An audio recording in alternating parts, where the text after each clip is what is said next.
It's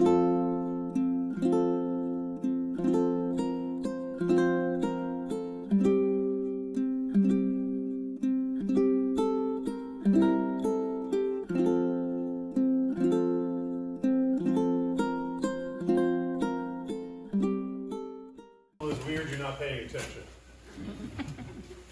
And the funny thing is, the whole thing with the perfume and the hair and the weeping isn't the weirdest thing that's going on there. The weirdest thing going on there is at the very beginning. And you miss it because of all of the perfume and the hair and the weirdness. Just a couple of days ago, just a little bit earlier in the gospel that we didn't actually read last week, Lazarus was raised from the dead. The dead guy is at the table. That's the weird part. Let's not skip over that. They're at the home of Lazarus, which means, particularly in that time of the world, it's probably not a big house. They were probably weeping and mourning in that same room where they're now having a meal with the dead guy. So that's actually how it starts out, right? 6 days before the Passover came to Bethany, the home of Lazarus, they throw it away, whom he had raised from the dead, like it's no big deal. And they gave a dinner for him. Martha served, the brother, the sister of Lazarus. Martha served, and Lazarus was one of those at the table with him. Now, what do we have at the end of the reading? We know that we're looking at Jesus turning his face to Jerusalem. Time is running out for him. We find ourselves at a meal between death and death. Lazarus came back from the dead. Jesus is going to die. Spoilers. I mean, hopefully you've been through Lent before and you know what's happening in the gospel story. Spoilers, Jesus is going to Jerusalem. In this moment between death and death, there is life. And what better way to celebrate that, to symbolize that, than at a meal? They're all at table together. And then this crazy thing happens with the perfume, the expensive perfume, and the washing of the feet. If you are familiar with this passage from other Gospels, Judas isn't outed right away as this bad guy. In the other Gospels, this happens, and we still say, shouldn't you have sold that? But it doesn't have that parenthetical we have in the Gospel of John saying, well, he didn't really care about the poor.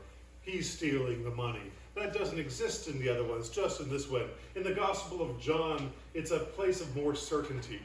They know who's going to do what, and Jesus is always completely shown as having it together.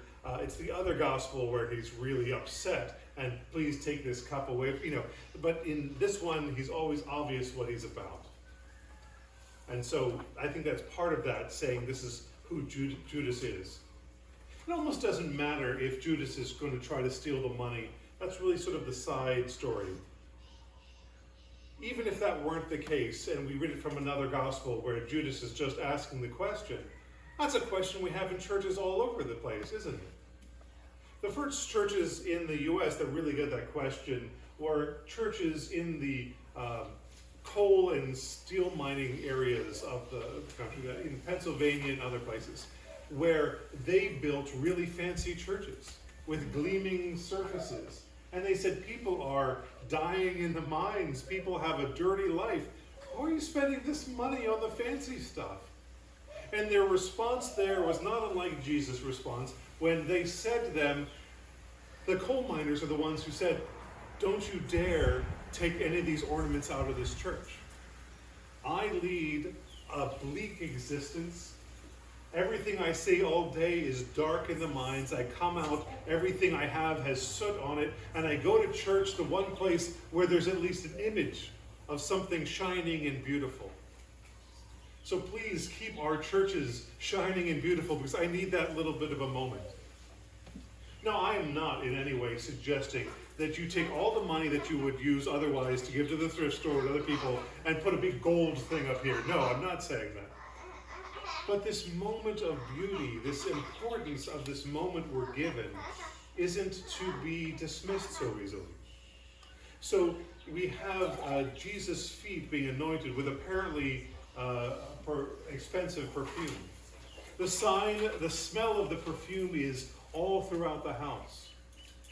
Imagine for a moment, in the midst between death and death, in this life when we are gathered together at this meal, at this celebration, the smells of the perfume of what Jesus is going to do for us fills the room.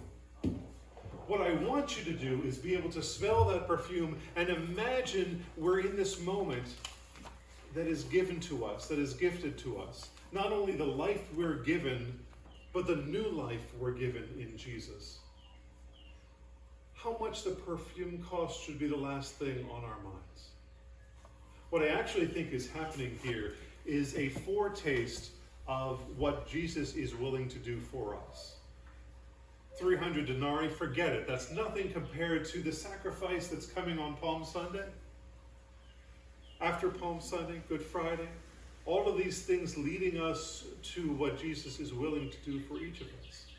That new life is for us. That is the perfume that is really filling this room as we're together in between death and death. I mean, let's face it, Lazarus, have you met him?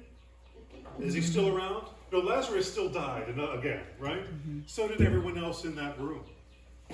Probably the first one to die in that room is Jesus, and they didn't necessarily see that coming. But what did he say? This perfume, she bought it for me to prepare my body for funeral. So we're really pointing toward that. But in this moment, there is life. In this moment, there is new life. Celebrate that with every fiber of your being. Who cares what it costs? Celebrate it. So I think Jesus is inviting us in this moment to be part of that extravagant celebration of life. I've never been to that coal mining town and covered with dust. Maybe you haven't either. But I kind of know what death feels like. Not only the finality of it when you lose someone, but also the lots of little deaths. We mourn so many things. The world isn't the world that we remember it, and it never will be again. Do we smell the perfume? Do we notice the acts of kindness, the acts of love that people are giving one another all the time? Or are we still stuck in the story from the week before, when Lazarus is still dead? Can we celebrate what God has done for us and let it give us that faith and that hope that will keep us going? We had a wonderful celebration and education day yesterday at the cathedral for the diocese.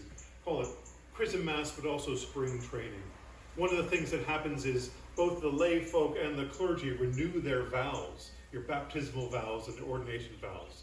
Part of the service, the bishop blesses various oils that we use in the church, and then those oils go out to the whole diocese for people to use. Your new ones I brought with me, they're in a little box over there. So the next time you have a baptism, it's that oil that is something that is spread across the whole diocese. We are one in that.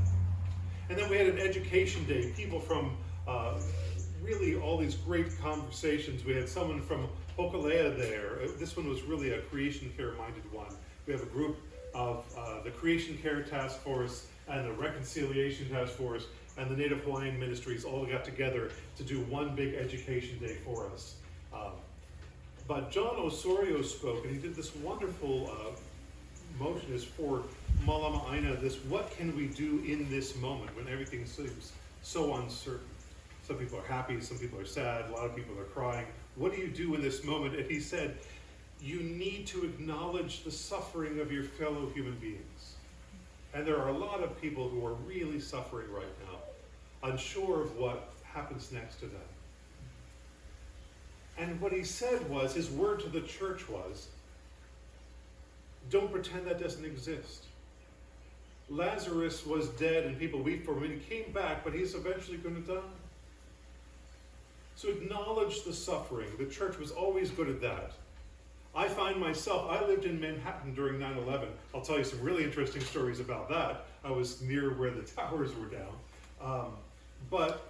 My wife had she had a meeting in the World Trade Center every Tuesday morning, and she slept in that day.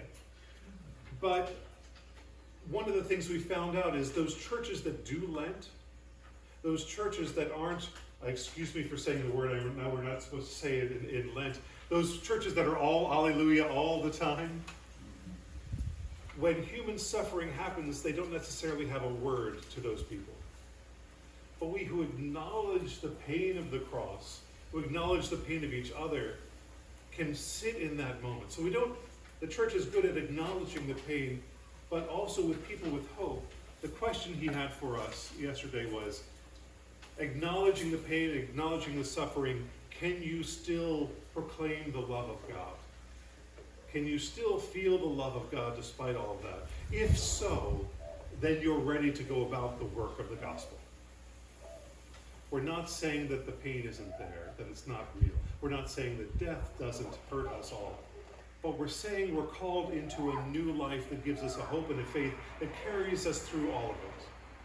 And that perfume, I believe, I could smell in this room because of who Grace is and what's going on here. I hope you can smell it too.